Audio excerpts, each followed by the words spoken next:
হরে কৃষ্ণ, জয় শিল প্রভুপাদ। সনাতন ধর্মের সমস্ত বৈদিক ক্রিয়াকর্মের আগে, সমস্ত পূজা পার্বণের আগে, যজ্ঞের আগে, ঘুম থেকে ওঠার পর বাহ্যিক ক্রিয়াকর্ম সেরে স্নান করার পর দ্বাদশাঙ্গে তিলক করতে হয়। তিলক করার পর অবশ্যই আমাদের আচমন করে নিতে হয়। স্কন্দ পুরাণ, কুর্ম পুরাণে এই আচমনের প্রথা বর্ণিত আছে। আর কিভাবে সঠিক নিয়মে আমরা আচমন করব, আর ঘরে যদি গঙ্গা জল না থাকে কিভাবে জলটাকে আমরা শুদ্ধিকরণ করব, তার ভিডিও আমি আজ দেখাবো।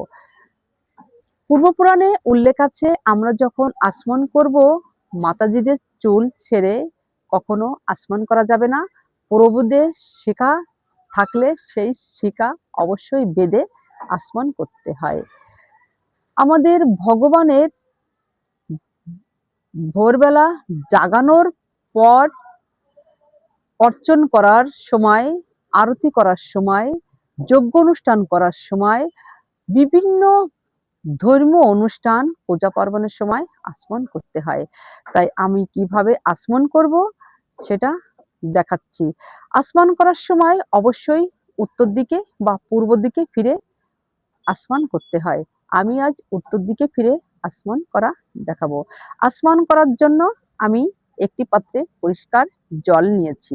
এই জলটা প্রথমে আমি বাঁ হাতে, পরে আমি ডান হাতে দিয়ে দুটো হাত পরিষ্কার করে নিলাম।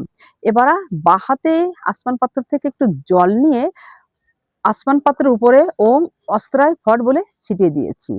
এবার আমি জলটার ভিতরে এই মধ্যমা, এটা বলা হয় অঙ্কুশ মুদ্রা। এই মধ্যমা আঙুল দিয়ে জলকে স্পর্শ করে গঙ্গা মন্ত্র উচ্চারণ করে গঙ্গা দেবীকে আহ্বান করব এবং জলটাকে শুদ্ধ করব।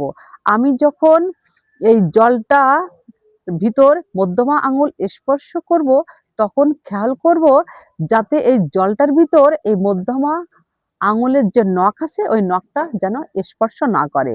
এখন আমি মন্ত্রটা উচ্চারণ করছি। ওম গঙ্গে চা যমুনে চায়েব গদাবরী সরস্বতী নর্মদে সিন্ধু কাবেরী জল অস্মিন সন্নিধিম কুরু। জলটা শুদ্ধ হয়ে গেছে বা জলটা গঙ্গা জলে পরিণত হয়ে গেছে। এবার আমি কিভাবে আচমন করব, জলটাকে আবার দুহাত আবার সুন্দর করে একটু ধুয়ে নিলাম। এবার বাঁ হাতে আসমান পাত্র থেকে জল উঠায়ে ডান হাতে এই তালুতে, এটা বলে ব্রহ্ম তীর্থ, এই ব্রহ্ম তীর্থে জল দিয়ে সরাসরি আমরা গ্রহণ করব না, জলটা এখান থেকে বেয়ে আসবে, তখন আমরা গ্রহণ করব। গ্রহণ করার সময় আমরা 3 বার মন্ত্র বলবো। ওং কেশবায় নমঃ, ওং নারায়ণাং নমঃ, ওং মাধবায় নমঃ। তাই আমি প্রথম জলটা নিয়ে নিয়েছি, এখন আমি এটা পান করব আর বলবো ওং কেশবায় নমঃ, ওং কেশবায় নমঃ। এবার হাতটা আমি ধুয়ে নিলাম। এবার আবারও জল নিয়ে বলবো ওম নারায়ণাং নমঃ। এবার হাতটা আবার ধুয়ে নেব। আবার আমি বাঁ হাতে জল নিয়ে ডান হাতের তালুতে দিয়ে বলবো ওং মাধবায় নমঃ। এবার আমি মন্ত্র বলবো। ওম তদ্বিষ্ণু পরমং পদং সদা পশ্যন্তি সুরায়া দেবী বাচস্কুরাততম। ওম অপবিত্র পবিত্র বা সর্ব অবস্থাং গত অপিবা ইয়োচ্ছরেত কুণ্ডলিকাক্ষণ সবায় অভ্যন্তর সূচি। নমসূচি নমসূচি নমসূচি। আর এইটাই হলো আচমন করার সঠিক নিয়ম। হরে কৃষ্ণ, জয় শ্রী গুরু গৌরাঙ্গ, জয় শিল প্রভুপাদ।